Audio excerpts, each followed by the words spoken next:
History remembers the clash of bronze, the burning ships, and the 10-year siege of a legendary city.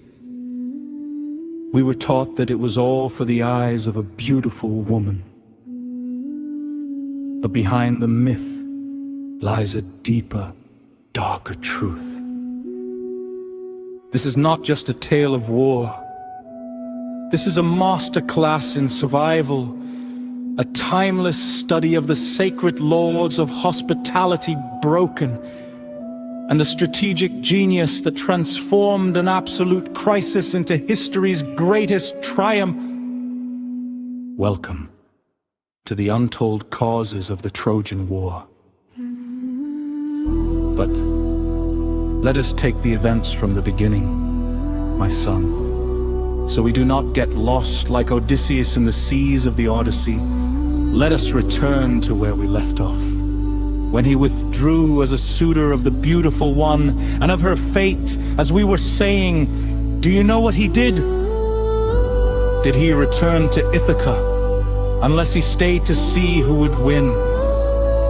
Exactly. And in fact, he undertook to assist the father of the beautiful one, King Tyndareus, who found himself in a very difficult position before so many candidates, because he knew well that whomever he chose as a husband for little Helen, he would make enemies of all or almost all the remaining suitors. From this predicament, then, he was delivered by Odysseus, who knew better than anyone else how to solve great problems and transform them into great opportunities for himself. Just as he did then, asking in exchange for the solution the king's niece, our well-known Penelope, to be his wife. And so it happened after a short time, with the help of Helen's father in a fixed foot race for the suitors, which Odysseus won easily. You mean grandfather. Penelope was a first cousin of Helen of Troy. Precisely, my son. But listen now to the magnificent solution that Odysseus proposed to the king's problem, and how he turned the defeated suitors of the beautiful one from potential enemies into unlikely allies and sworn friends. He advised him to convince the suitors to let Helen choose her husband on her own, but before she did, all of them had to swear an oath that they would punish anyone who might attempt to tear her away from the marital hearth in the future. Wow. What a clever mind. Look what he thought of. Indeed, my son. Though instead of clever, I would rather call him brilliant or multi-minded in his solution, a textbook model for how a problem is solved. Just as it would be wise for this to be taught in all schools to the children of the world, analyzing the Odyssean thinking that transformed the problem into a solution. Needless to say, they all swore the oath eagerly, and Helen chose Menelaus as her husband, a fact that suited the king perfectly, since, besides being the wealthiest of all the Achaeans, he was supported by his brother, Agamemnon, who had married the sister of the beautiful one, the lethal Clytemnestra, some time before. What is truly worth noting, I believe, is the continuation and the role this grand solution played when the time came for the abduction of beautiful little Helen by the handsome prince of Troy, the legendary Paris, according to the scriptures. It was the bribery of the goddess Aphrodite to grant her the title of the fairest, the golden apple that bore the inscription to the fairest in the very first beauty pageants of history, held on Mount Olympus.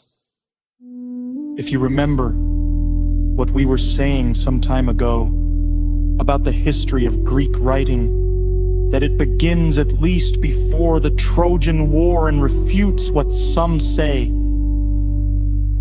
that we took it from the Phoenicians.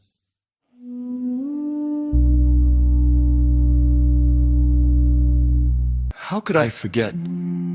Grandfather, I remember. But please go on with what you were telling me. All right, my son. Do not scold me, I will continue. Do not reprimand me. I have my weaknesses too, and you know well who my own Helen of Troy is. The one that conceals within her every single word, like marrow within the vertebra, the very essence of the truth it represents. So, as I was saying, my little Don, as soon as the time came, the goddess who promised him the most beautiful woman of the world at that time in order to receive the golden apple was by his side. She even gave him her son, Aeneas, as a companion on his journey to Sparta there. I must tell you, he was warmly welcomed with all the honors prescribed by the sacred laws of hospitality, senior by King Menelaus, who, even when forced 10 days later to travel to Crete to bury his grandfather, Catreus, before leaving, gave explicit orders to his wife to care for their foreign guests as best as possible. Oh, and she overdid it, grandfather, right? Exactly so, my little Greek. She cared for them and then some, and especially for Paris, who, exploiting the absence of her husband, stained the royal sheets. And if it were only that, you might say, all right, perhaps our own lady wanted it too.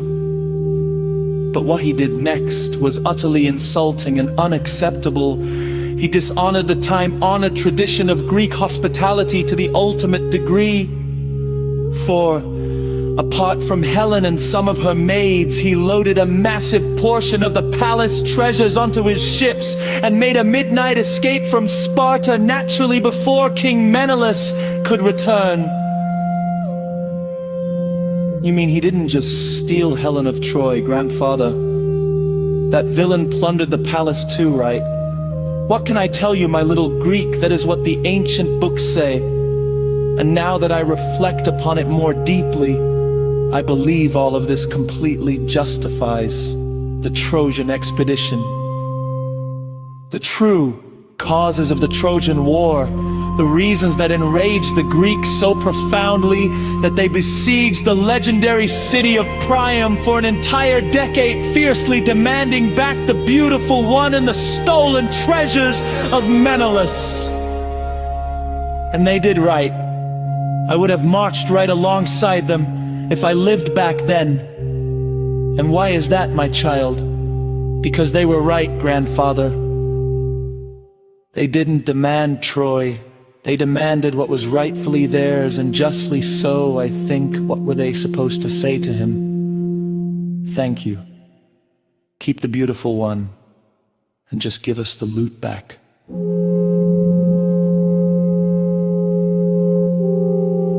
You are right too, but I believe Paris is not entirely to blame either. My boy, if you consider the profound love that Aphrodite instilled in him, just like in the beautiful one who for his sake abandoned her palace in Sparta, leaving behind even her 9-year-old daughter Hermione. She instilled love in them, grandfather, not theft and abandonment, nor the dishonor and disrespect toward the hospitality that Menelaus generously offered him. What can I say, my child? Even if I wanted to, I couldn't say anything more after what you just expressed. I can, however, tell you some other highly important and fascinating facts about the earlier life of the beautiful one, which are not widely known.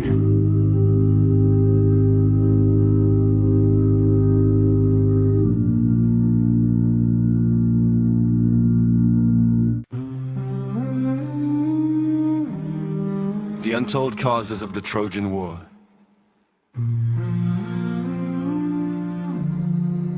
The Odyssean thinking that transformed the problem into a solution.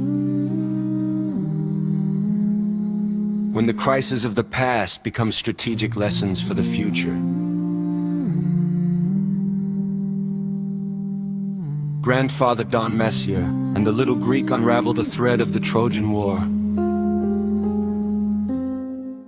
Through the Odyssean thinking that transforms every great problem into the greatest opportunity. But let us take the events from the beginning, my son, so we do not get lost like Odysseus in the seas of the Odyssey. Let us return to where we left off. Review and literary analysis. Thematic vividness and dialogic form. The work stands out primarily for its immediacy and theatrical vividness.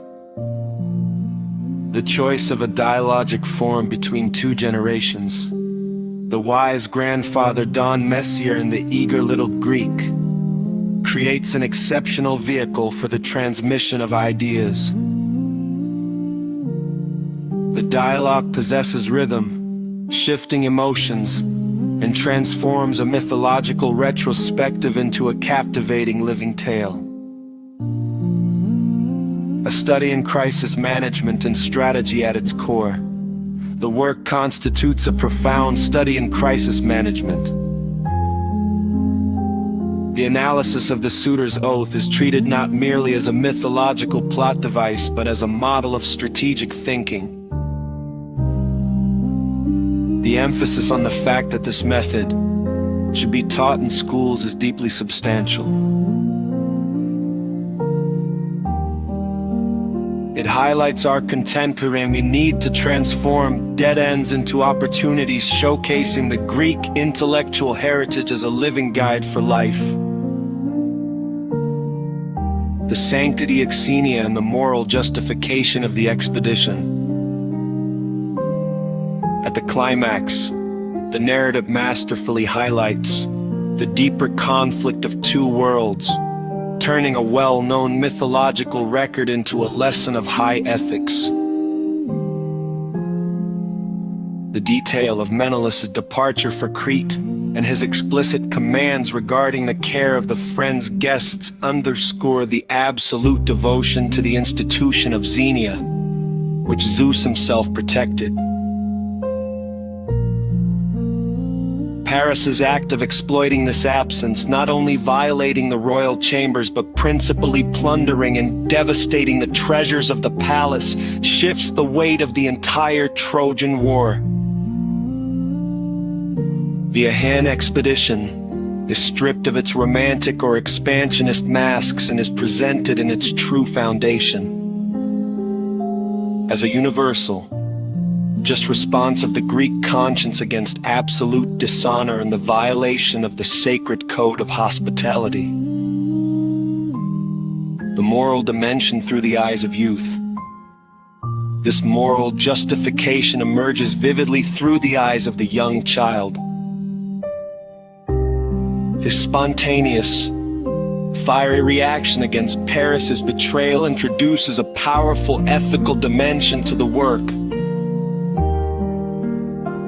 The child separates with absolute maturity and passion romance from theft, abandonment, and disrespect through his clear thinking. They did not demand Troy. They demanded what was theirs. The author successfully connects ancient justice with timeless human dignity. The divine language of truth. Special mention must be made of the reverence toward the Greek language.